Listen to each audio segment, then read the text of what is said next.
Step into the golden sands of ancient Egypt, a time of gods, pharaohs, and monumental change.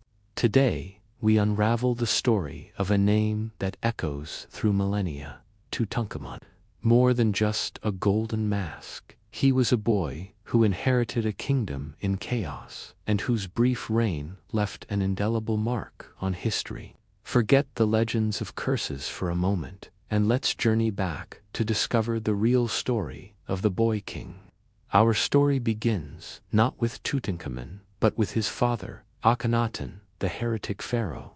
Akhenaten had turned Egypt on its head, abandoning the pantheon of traditional gods in favor of a single deity, the sun disk, Aten. He moved the capital from Thebes to a new city, Akhetaten, and erased the names of old gods from monuments. This was a religious revolution that shook the very foundations of Egyptian society, leaving the priests powerless and the people confused. Imagine the political turmoil and social unrest this created. The entire structure of a civilization that had thrived for centuries was suddenly upended. Into this whirlwind of change, a boy named Tutankhamun was born. His name meant living image of Aten, a clear nod to his father's new religion. He spent his early years in the sun-drenched city of Akhetaten, likely shielded from the political storms brewing outside the palace walls. But the reign of Akhenaten was short-lived and controversial. Upon his death, Egypt was left fractured, teetering on the brink of collapse. The old priesthood was resentful, the military was restless, and the people yearned for a return to the familiar traditions they had known for generations. This was the world that a 9-year-old boy inherited. Can you imagine the weight of a divided empire on such young shoulders?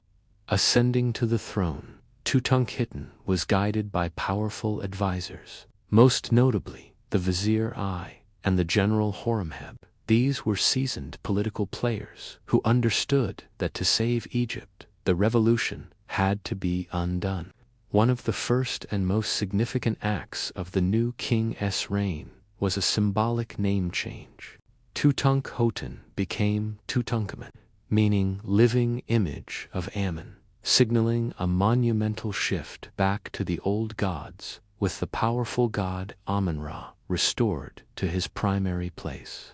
The royal court abandoned Akhetaten and returned to the traditional capital of Thebes. This wasn't just a cosmetic change, it was a complete political and religious restoration. Under Tutankhamun's name, edicts were issued to reopen the old temples that Akhenaten had closed. The wealth and power of the Amun priesthood, which had been stripped away, were reinstated. Construction projects were launched to repair the temples that had been neglected or defaced. In what's known as the Restoration Stele, Tutankhamun declared that he had driven out chaos and restored Mat, the divine order of the universe. He presented himself not as the son of a heretic, but as the savior who brought Egypt back from the brink, healing the land and appeasing the gods. This was a masterful piece of political propaganda, essential for stabilizing the kingdom and legitimizing his rule. But his reign wasn't just about religion. Tutankhamun also faced significant external pressures. The political instability at home had weakened Egypt's grip on its empire in the Near East. Diplomatic records from the time known as the Amarna Letters show that Egyptian influence was waning, with vassal states either rebelling or being attacked by rivals like the Hittites. General Horemheb led military campaigns in Nubia and Syria to reassert Egyptian authority. Reliefs from Tutankhamun's temples depict him as a triumphant warrior king, riding a chariot and smiting Egypt's enemies. While it's unlikely the young pharaoh personally led these charges, these images were crucial for projecting an image of strength and control both to his people and to his rivals abroad. life within Egypt was also challenging. Archaeological evidence suggests the population may have suffered from health crises, possibly plagues that swept through the region, further straining the nation's resources and stability. Managing a vast bureaucracy, a powerful military, and a demanding priesthood was a delicate balancing act for any pharaoh, let alone one who took the throne as a child. He was constantly navigating the ambitions of his powerful advisors, I and Horemheb, who were likely the true architects of many of his policies. Tragically, Tutankhamun's promising reign was cut short. He died around the age of 19, after only a decade on the throne.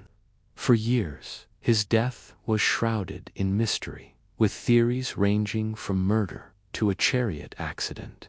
Modern analysis of his mummy, using CT scans and DNA testing, has painted a more complex picture.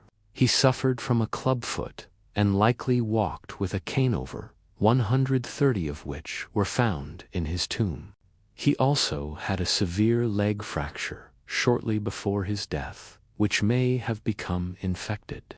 Furthermore, DNA evidence revealed he suffered from malaria, a combination of ailments that likely proved fatal. His sudden death plunged Egypt into another crisis. Tutankhamun had no surviving heir, leading to a succession vacuum. A fascinating letter, discovered in the Hittite archives, was sent by his young widow, Ankhesenamun. She wrote to the Hittite king, begging him to send one of his sons to marry her and become the new pharaoh of Egypt, stating she would not marry a servant. This desperate plea highlights the political instability and her fear of being forced to marry someone she considered beneath her, possibly one of the powerful advisors waiting in the wings. The Hittite prince was sent, but he was murdered on his journey to Egypt, an act of political intrigue that speaks volumes about the power struggle taking place. In the end, the elderly vizier, I took the throne, marrying Ankhesenamun to legitimize his rule. He reigned for only a few years before the general Horemheb succeeded him. Horemheb was determined to erase the entire Amarna period from history. He usurped Tutankhamun's monuments, replacing the boy king's name with his own.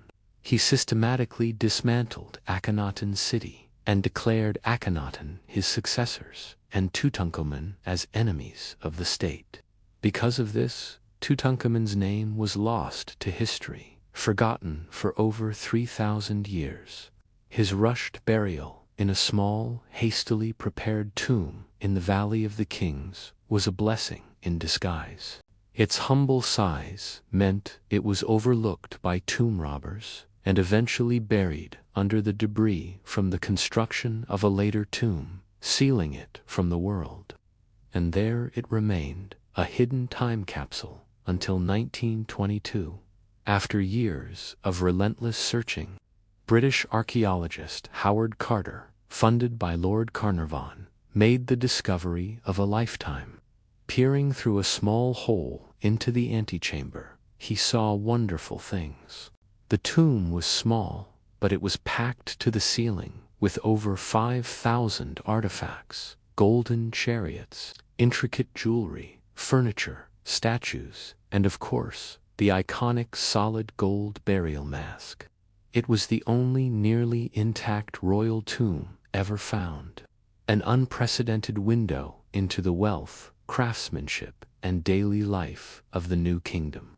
The discovery created a global sensation, sparking a wave of Egyptomania around the world.